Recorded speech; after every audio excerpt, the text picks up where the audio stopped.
Hello, YouTubers. Joe Kersey here on December 6th, 2013. St. Nicholas of Myra Day.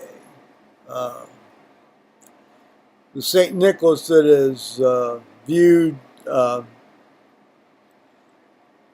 well, certainly in the remaining Christian areas of the Middle East, the areas where they haven't been killed off or run out,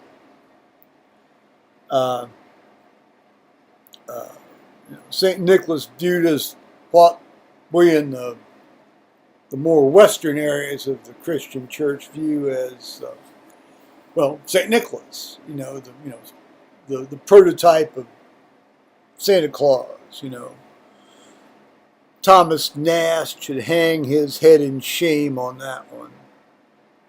Although it probably sold a lot of Coca-Cola when the Coca-Cola people adopted that little little cartoon that he stuck in one of the New York newspapers in the 1880s at some point, I think. Now, some housekeeping issues. I want to thank, one subscriber in particular, but he knows who he is, and a couple of other subscribers, and perhaps a would-be subscriber to about comments they've left on my videos lately, although it's hard to tell when they left them because they wander in under this new system in a very odd way. And I've noticed that in the last 2 days, YouTube has made at least 3 different changes to its sort of management dashboardy, web pagey, how you manage your account type stuff. Now, they may have done it sooner than that, and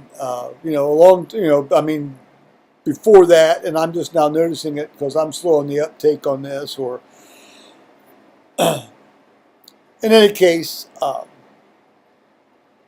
as I find your comments, and one guy said, check out my stuff, so I checked out his stuff. Pretty nice stuff, so I subscribed to him, which is, I think, part of the fun of YouTube, but they seem to be making it harder. Well, harder for me anyway.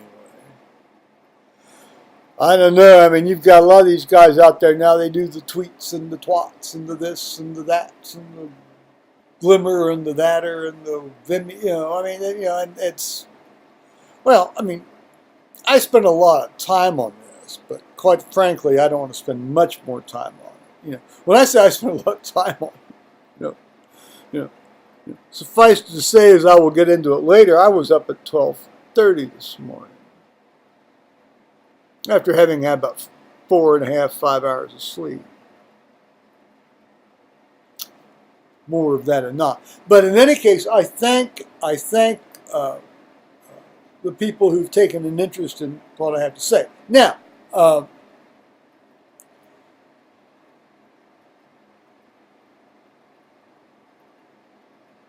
it seems that this big storm that's going to wipe us out, is more of a whimper than a bang, thank the good Lord, thus far. Now we did get a little ice last night, which, of course, one molecule of ice is one molecule too many. One layer of molecules of ice is one layer of molecules too many. But then we got a little gritty snow on top of it, we got a little gritty ice on top of that. And then when Paul went out this morning for his series of smokes, he does smoke. He does cokes and smokes in the morning. It's like a Mexican breakfast. As one of my great supervisors and trainers said to me, he says, I like to have a Mexican breakfast. Now, this is not a bigoted remark. This is what the man called it. He says, we're going to have a Mexican breakfast. And it was a SH insert last two letters, shower and a shave, and he also then included in that a smoke. And he didn't include in that a can of Diet Coke, but he could have, said, shave, smoke, Coke. Paul often has a part of a Mexican breakfast in that he has the smoke and the Coke. Well, and the various bowel movements sometimes. I don't know if he does a lot of the showering very often. At some point, that's going to catch up with him at work, I would think. I hope not. Well, I mean, I hope not in the sense of catching up with him, but perhaps a quiet word off to the side.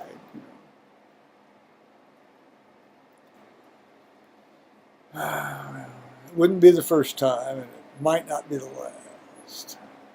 We can hope it's not going to be the last.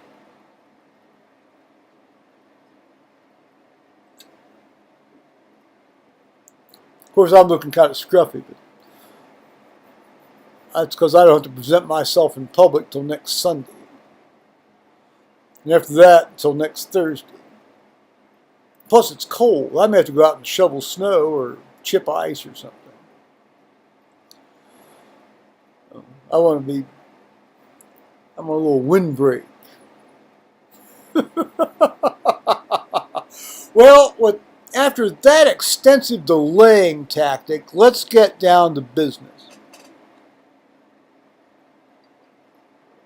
So, I woke up at 12:30, and I was, my intention was to finish N.T. Wright's, Volume 1 of Volume 4 of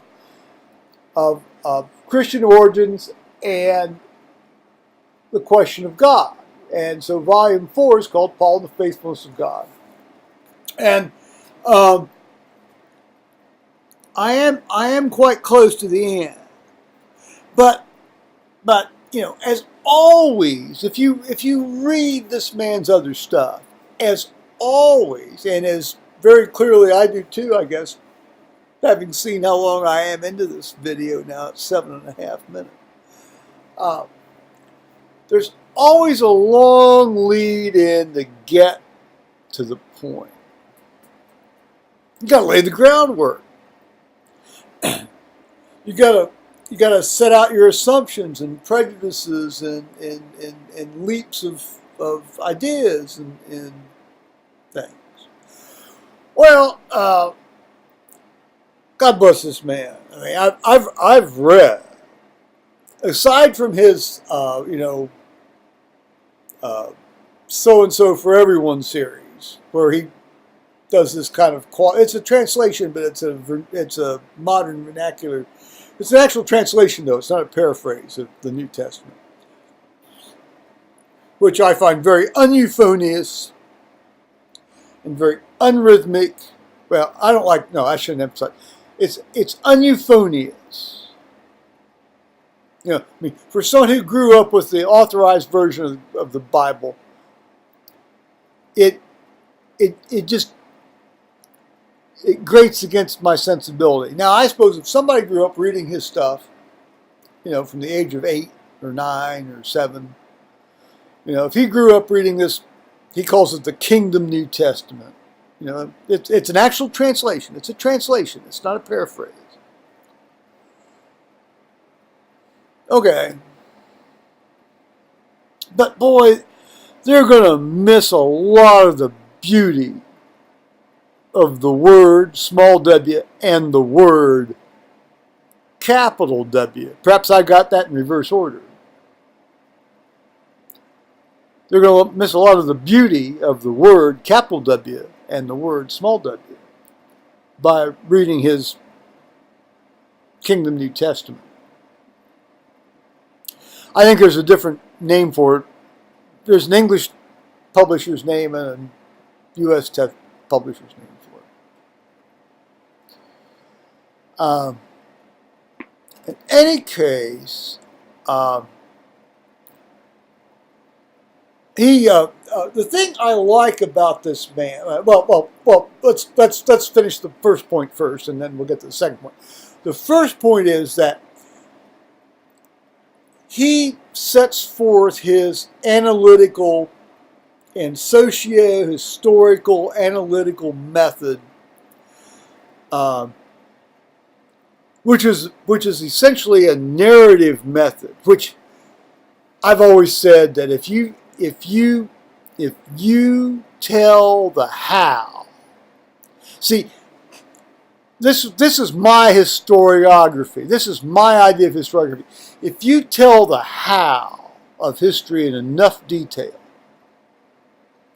as much detail as you can muster, and some areas you can't muster for a lot of detail, but as much as you can muster, if you tell the how in as much detail as you can, you are going to ultimately arrive at the why without necessarily even asking the overt question, why?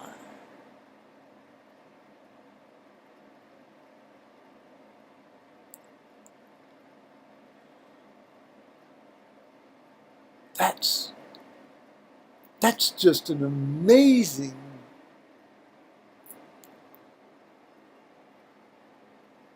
idea. And he,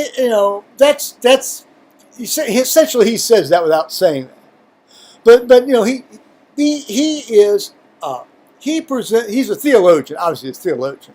He's bishop. He's a New Testament scholar. But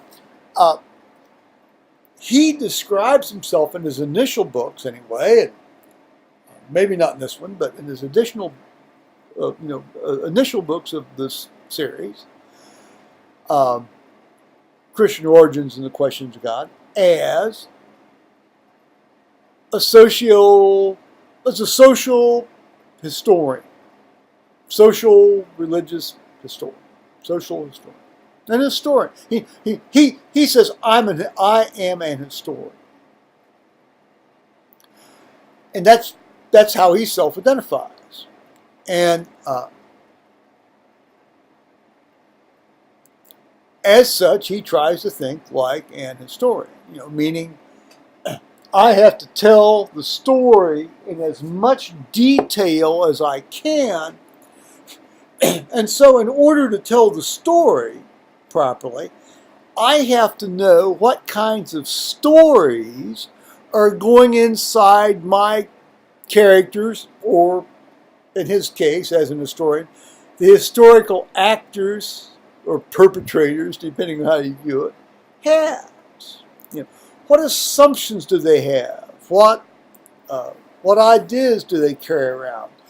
And and this is where he comes. This is his main thesis. What worldview do they have? Now, he goes into a long essay in all of these books about worldviews. And the worldview is, said he's simply stating it here in something that's gone on 13 minutes now, is essentially all the stuff you carry around with you that you don't even think about.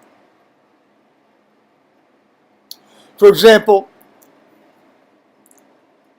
those firearms on that rack and back of me are part of my worldview because I don't even think about them unless I need to use one of them to do a little wet work outside. It might not be part of a worldview of some of the people who look at my stuff. They think he's got firearms on that wall. But for people where I grew up and how I grew up, that would not even register with them. Except maybe to say, oh, okay, he's one of us. This little Audubon print here. Let's see here. It's hard to do this on the webcam here. See that little Audubon print there next to the clock in the back? That's a John James Audubon print. It's of one of these little beach roving birds. I greatly enjoyed John James Audubon prints, but Every time I go in and out of that little hallway, there's a can in the back. I don't even register. Well, it sometimes registers for me because I think, oh, I'm glad I bought that. That was one of the first things I bought after I moved out here in 1982.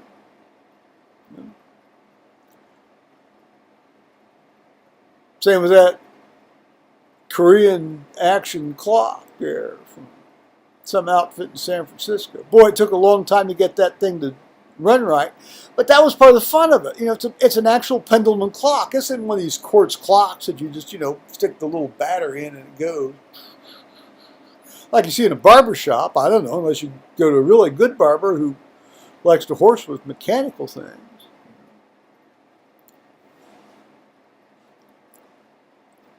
Perhaps my nephew could get a series of these clocks and learn how to horse around with them. Maybe you could fix them up to radio frequency stuff and do secret things with them.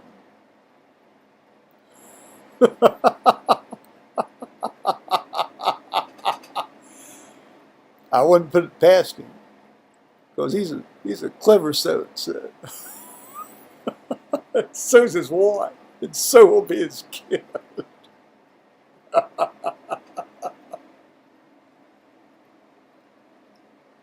Anyway, I got a bit far afield, but my point is this guy, N.T. Wright, he's an historian and he takes an historical worldview to all this theological stuff that people would think, oh, it's going to be a very doctrinal this and a doctrinal that. And no, his assumption is that by telling the story, with all of the appropriate actors, assumptions, and things as clearly explicated as possible, then you will then get to actually understand what the New Testament is all about. This is what this man spent his life doing.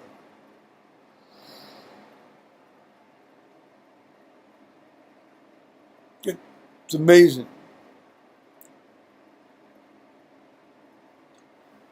So, I'm through part 1 and 2 of this book, and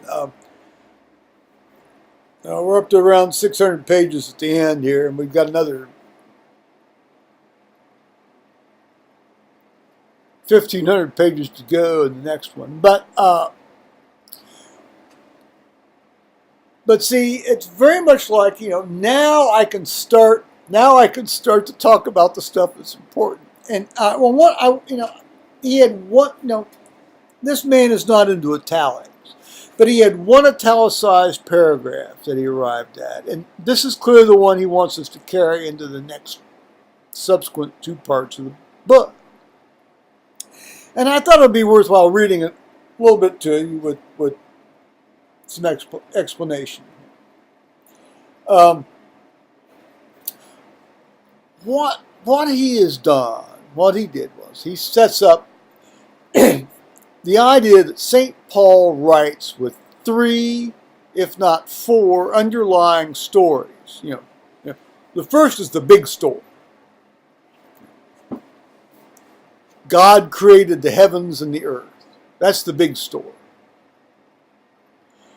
And there's a bit of a subset to that story. Excuse me. He created human beings to live in the earth and reflect his being. In other words, human beings were to reflect God's value system. Human beings were to reflect and imitate and act upon and be as if they were God, using God's value system into the creation in which they were placed. That's the first big story. But, and here comes the second story, they didn't do that. because they chose not to do that, because they exercised their free will and they chose not to do that. Therefore, God was left with a dilemma. Here comes the second story. The second story is that God chose Abraham as the progenitor of a nation, an ethne in the Greek, a nation, a people, and other translations and languages, an ethne, a people, a nation,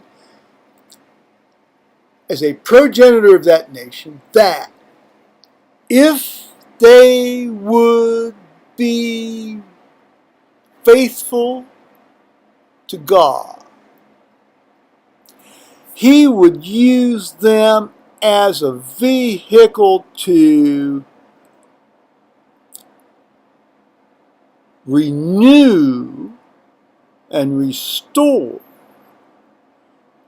the rent that had been created in creation by human beings' original disobedience to God. Now, this a bit more or less skips over the Noah thing, but that was assumed in the story of Abraham.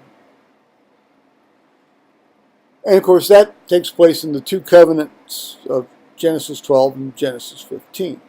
Now, it's very interesting. If you go back to Genesis 15, there's a covenant ceremony, that strange covenant ceremony where they chop up the birds and the this and the animals, and they put them on one side, and there's a fire. And the fire passes between the animals, but Abraham does not. The theophany, i.e. God, passes between the animals, confirming the covenant. But Abraham, i.e. the human, the prototypical faithful human that is being called upon to restore humanity, did not. Now, doesn't say he willfully chose not to, just says he remained asleep. It was in a dream.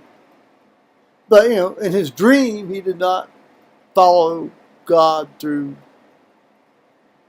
the path between the blazing animals. N.T. Wright doesn't emphasize that. That's my emphasis. Now, but his other emphasis, the other parts of this, he does emphasize. So that's story number 2. Well, as it turns out, as we all know, that Israel, the Jewish people, the nation of Israel, the ethne of Israel, they were given the Torah, under Moses or via an angel giving it to Moses, or via God giving it directly to Moses, depending on which particular version you care to follow or amalgamate everything into. And that's fine. And the idea was that I am the Lord your God, the one God. That's the Shekinah. That's Deuteronomy 6:4. That's a very big deal. That's a very big deal for the Jewish folks and everybody that believes in monotheistic, has a monotheistic religion. And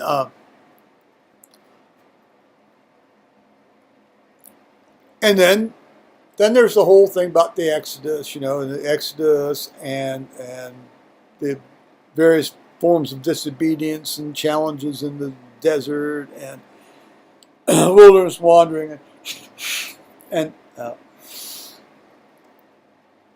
but ultimately they were left with Torah. Now, Torah can be viewed as all of the various Levitical codes. Don't eat crayfish. Don't put your penis there. Don't do this. Or it can be viewed as the Ten Commandments. Or it can be viewed as anybody. If you read the book of Deuteronomy through, you know, essentially, if everybody lived by the book of Deuteronomy, the world would be a very happy place. There would be some difficult moments, but it would be a happy place because that sets forth an ethical code of behavior that, well, I hesitate to say this, but that even for people who don't believe in God, or perhaps especially for people who don't believe in God, if they could organize a society along those lines, without some of the, well, no, there's not very much harsh stuff. There's not many harsh things in there. Leave out all that slavery stuff. I mean, assuming there's no slavery. It really does advocate a very ethical, humane form of how you treat other people and how you treat the land and how you treat other people that you've wronged and your family members that you may or may not have wronged. It's a very humane. It really does set forth almost an ideal set. Now,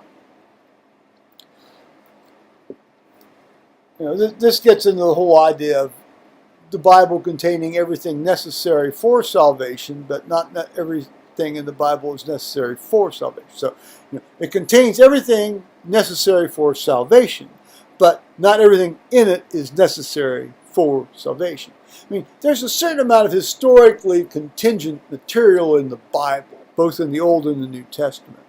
I mean, I don't think anybody would say that, women can't stand up and have their say in church. That's New Testament. It's like, don't put your penis somewhere they tell you not to put it. No, that's very socially disruptive. That's Old Testament. So, socially disruptive. Well, I guess women standing up in church, that was socially disruptive. So, I mean, there's a certain amount of historical contingency here. Now, over time, the Holy Ghost has entered our hearts and filled it with the Spirit of truth at various times to indicate to us that some of this stuff is just, well, it's not nonsense. It's not nonsense. Very prayerful people at one point thought that this was the case. But a lot of this stuff, as the Greeks said, it was adiaphora. It was adiaphora. Meaning not necessarily essential to the task at hand. Or off the mark slightly.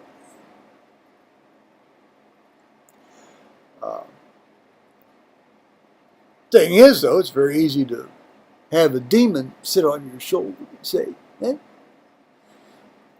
what you really want is just adiaphora. And you don't necessarily know. So you got to be careful of that. You've got to be careful of that because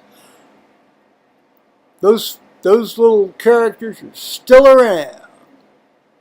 Now, some years hence, they're going to be put in their place. But right now, they're still around. And they enter into otherwise good people. Otherwise good people.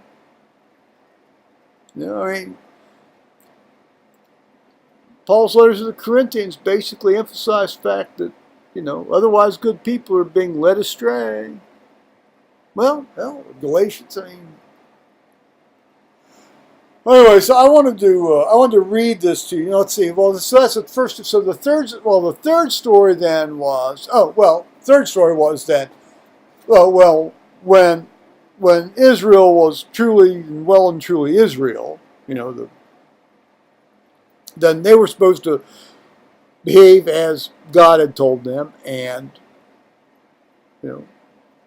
be, as Isaiah said, a light to the nations. An example.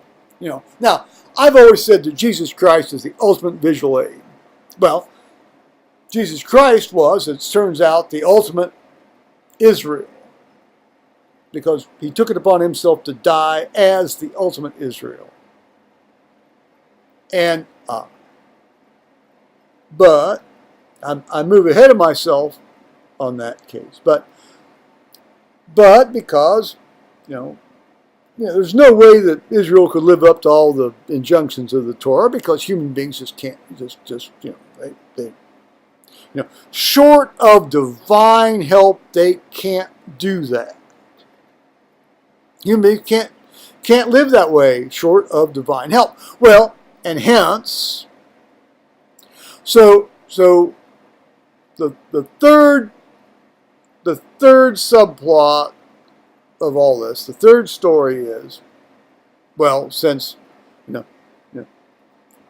had creation, humans broke creation through sinfulness.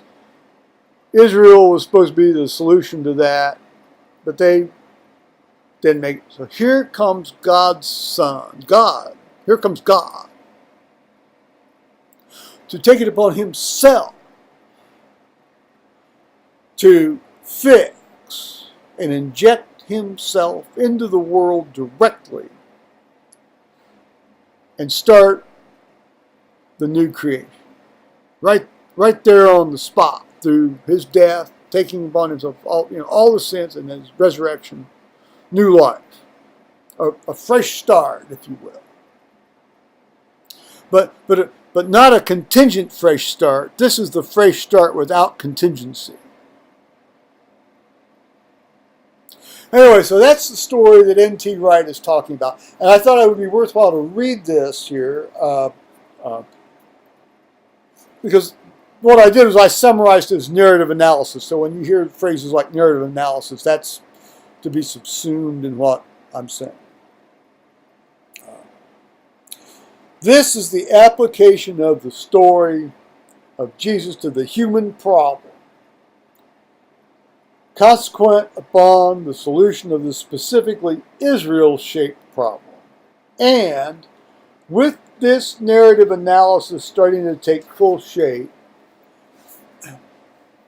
we begin to glimpse a central point for this whole book. This is on page 530, by the way. This is all by way of introduction. We begin to glimpse a central point for this whole book, which we shall explore more fully in part 3. Did we shall, because this bastard's about 1,000 pages long. Coming up. That the supposed clash or conflict between the two models of salvation in Paul. The two models of salvation in Paul. The forensic or juristic, meaning that somebody is reckoned to be righteous because they have faith. Reckoned to him as righteousness. The forensic or juristic on the one hand, and the incorporative on the other. The incorporative meaning that because Christ died, all of us are sort of regardless of the fact of what we may or may not have done, incorporated into the body of Christ.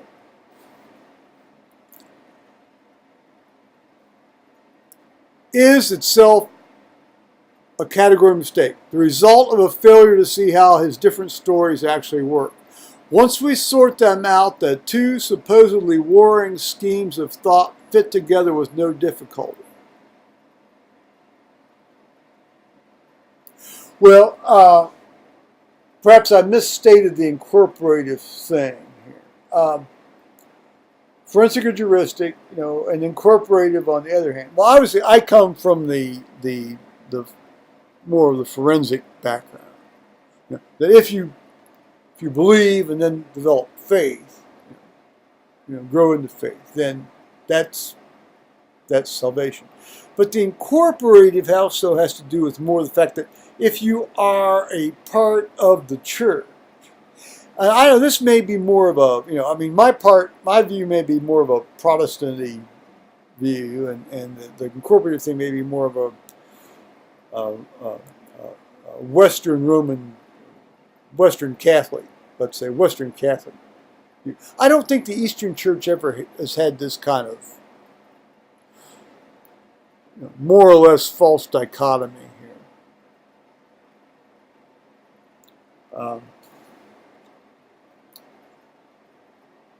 Once we sort them out, the two supposedly warring schemes of thought fit together with no difficulty.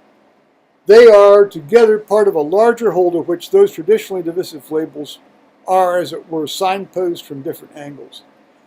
And also are those other labels apocalyptic and salvation history. Apocalyptic meaning that, God as Christ injected himself into the world.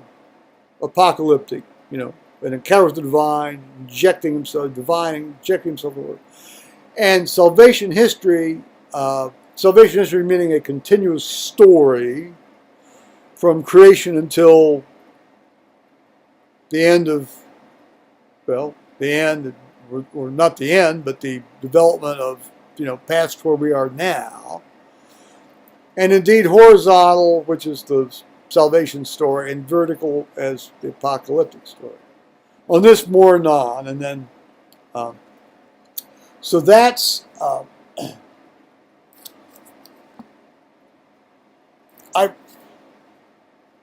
will probably from time to time give you updates on this book as things go on, but let's thing about this stuff is you don't want to read this thing unless you've read through about 4 or 5 different versions of the two major versions of the New Testament.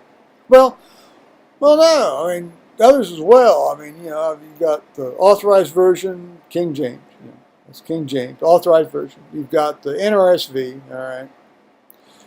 But then you've got Tyndale's original English version of the New Testament. Now, I mean, Wycliffe actually was the original version, but I don't have a copy of Wycliffe's.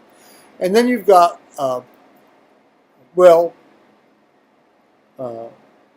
have Coverdale's Bible, Matthew's Bible, but that's Tyndale. And the Geneva Bible, which that's the Bible the Pilgrims basically brought over with them. So, and then if you have an English translation of various Latin Bibles, that's a different. So it's very useful to have read all this stuff several times through before you tackle something like this, because basically he just quotes a lot of stuff. Well, and if you don't like his particular translation, I mean, and then of course have your Greek English New Testament ready to hand, because you're going to have to be consulting that repeatedly.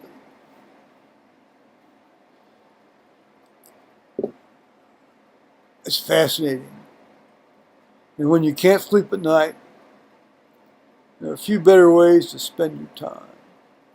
So, as much as I'd like to keep talking with you, I'm just going to say now, bye-bye, YouTubers. All right.